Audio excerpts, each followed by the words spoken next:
Assalamu alaikum, barkanmu da kasancewa a cikin wannan channel namu mai suna Duniyar Mata. Gudunmawa ga kowace amarya. Ga wasu 'yan nasihohi zuwa gare ki.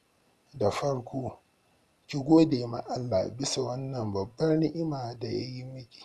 Ki duba yawan ƙawayenki da sa'o'inki da 'yan uwanki da kika bari a ƙasa kika ɗaga sama, to ki rufe wannan ni'imar gam 'yar uwata. Na biyu, 'yar uwata ki kula sosai da sallah a ranakun biki, saboda wannan yana daga cikin matsalar amare ke samu, mantawa da sallah a ranakun biki. Ba kowace amarya ke iya kiyaye hakan ba, saboda hakan 'yar uwata ki yi ƙoƙarin tsare sallah. Ki san fa kulawarki da addini yana cikin nuna godiyarki ga Allah Subhanahu wa ta'ala. Kar ki manta 'yar uwata, ana bikin duniya ake neman na ƙiyama. Number 3, 'yar uwata ki guji zuwa wajen kafirai ko 'yan daudu da sunan gyaran jiki, wannan haramun ne, amma idan masu yi mutane ne kuma musulmai, sannan babu bayyana tsiraici, babu kuma canza halittar Allah, babu almubazzaranci, to malamai sun ce ya halasta a yi ado don gyara jiki. Number 4, 'yar uwata ki yi hattara wajen gyara jiki, wato magungunan ƙara ni'ima. Ki yi hankali da kalar maganin da za ki sha. Kar ki kuskura ki sha ƙwaya ko wani magani da zai sa ki maye ko ya hana ki barci. Ki yi hattara da irin kalolin maganin da za ki sha da irin abubuwan da za ki sha, domin wasu suna haddasa matsaloli masu yawa ga lafiyar jiki.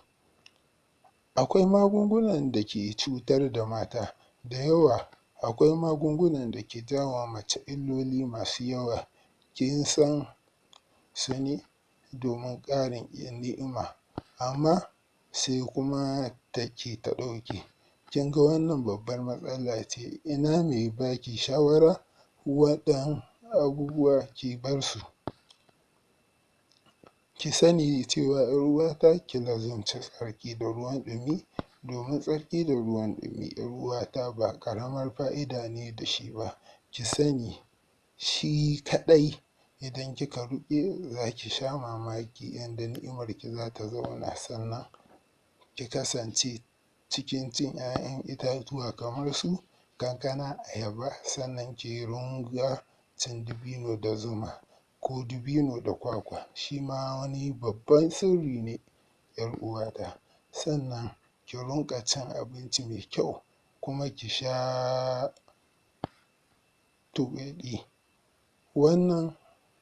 waɗannan kaɗai in kika riƙe za ki sami cikakkiyar ni'ima.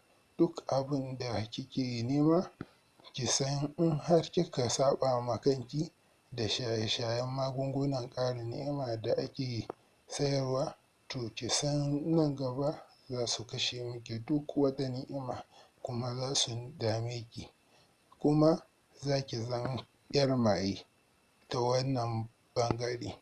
Ya zama in har ba ki saba ba, babu abin da za ki ji na sha'awa ko na gamsuwa. Na san cewa zuciyarmu da ƙwaƙwalwarmu cike take da tunane-tunane iri daban-daban, kuma cike take da fargaba yanda za ki kasance da angonki. Wannan da yawa muna karantawa a littattafai ko kuma gani a fina-finai, ko mu ji labari wajen ƙawayenmu mata, ko kuma labarai a kan wannan.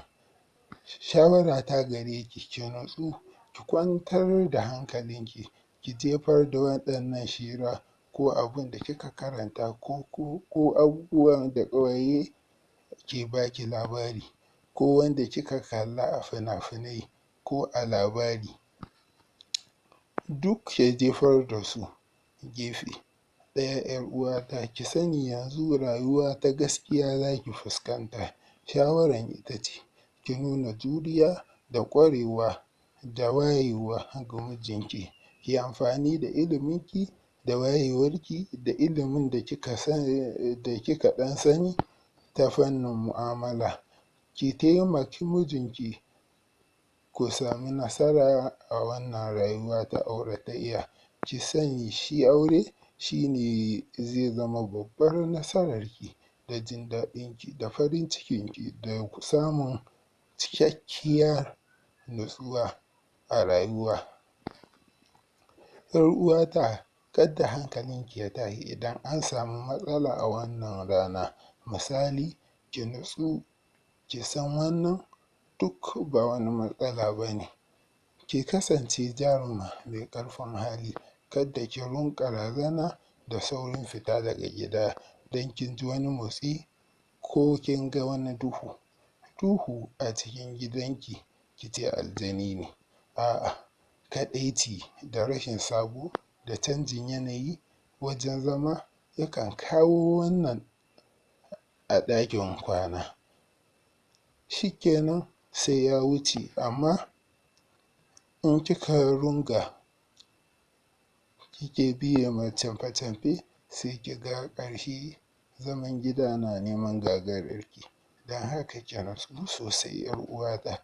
Da zarar kin ga al'adarki sannan da angonki ki ba shi haƙuri, ki yi masa wasanni. Akwai hanyoyi da za ki bi don biya wa mijinki buƙatar kamar su: kar ki bari sai ya gama shiri komai sannan sai ki sanar da shi.